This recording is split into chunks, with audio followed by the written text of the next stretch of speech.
Welcome, guys. So let's review today. Nobody Wants to Die. This is my first review because this is also my first brand new video game that I played in this channel. Everything else I have played so far have been out there for quite some time, so no point in reviewing them. This year, because I am playing more and more new games, so I'll probably do a little more, few more reviews. But let's start with this one. Nobody Wants to Die. It's a very nice game, but if we come down to the aspects, um, let's start with the good ones. Story, very nice story. Has depth and poignance. Has pretty rich layers and not pretty easy to grasp. Quite complex. Has obviously pretty deep shadows of Altered Carbon and then inspirations from Bioshock. But still, it does stand on its own after that initial feeling of deja vu. It's completely its own thing when you get into the game, like let's say half an hour inside. So, graphics, well, I don't know if I'm a good judge for graphics, but the graphics was pretty solid for this. The detailing and everything was very nice. Really like it. Futuristic setup. For the premise, the setup was very nicely built. The whole cityscape, whenever that was in view for the player, it was quite something to look at. The flying cars, the whole busy traffic. There were, I think, also holograms, big 3D holograms like Blade Runner, briefly visible. So all those things, pretty damn good.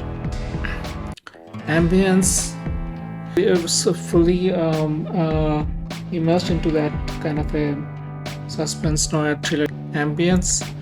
Never too anxiety-inducing, maybe, but still pretty much gripping and easy to relate with the protagonist because of the ambience that built thanks to the sound and yeah, the cutscenes and everything. Gameplay wise, I really love the narrative part of it. The reconstruction was definitely my favorite, and collecting evidences and clues through reconstruction, and then the other additional tools and accessories like the UV ray or the X-ray. So those was pretty good. Um, Even though when we are at our house and just trying to piece out all the evidences we've gathered, that part is also pretty interesting, and it doesn't go easy on you. It really wants you to think and then take your time to try to piece. I mean, obviously, there are only like 8 to 9 evidences, and then you, by just sheer luck of it, you can just connect. But then still, it tries to make it a little more complex for you to connect to each other, and then it doesn't stop at just one or two clue solving. I really like that part. But in gameplay, also, what I did not like was other game mechanics. I mean, combat was pretty much zero to none. There were a few sequences of gunshots, but it's not much of a combat.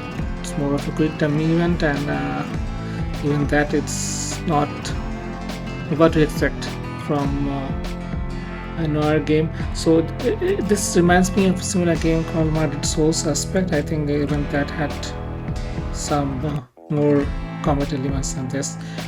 It's mostly a walking and exploration besides the whole detective thingy.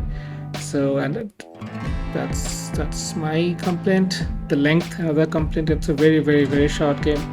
I could easily take on more cases and go much deeper and probably explore the city. Only a few areas of the city was really available to the gamers. That's fun. The choice system didn't do much for me. Also, there are decisions that the game tells you makes really affects the story. I'm pretty sure it did because I think I got the bad ending. But I couldn't. It was not clear after the initial few choices, like what's to be taken and how they're really affecting it. I think the length of the story also kind of a factor behind it. But yeah, biggest complaint that I have with the game is the expectation. I don't know what you guys expected when you saw the trailer, but I really expected that we would have like a at least partially free roaming between this high tech futuristic retro aesthetic city. I was when the game started with the car. I was really hoping I would get to drive that car. I didn't. So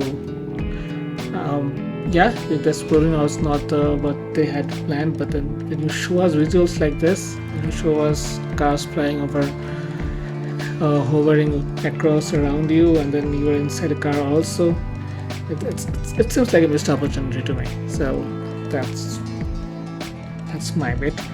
But overall, if you ask me, yeah, I think it's worth buying. It's definitely worth the shot. So yeah, please go ahead if you are into the kind of detective games.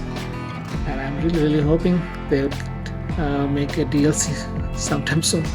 So thanks guys, and bye bye.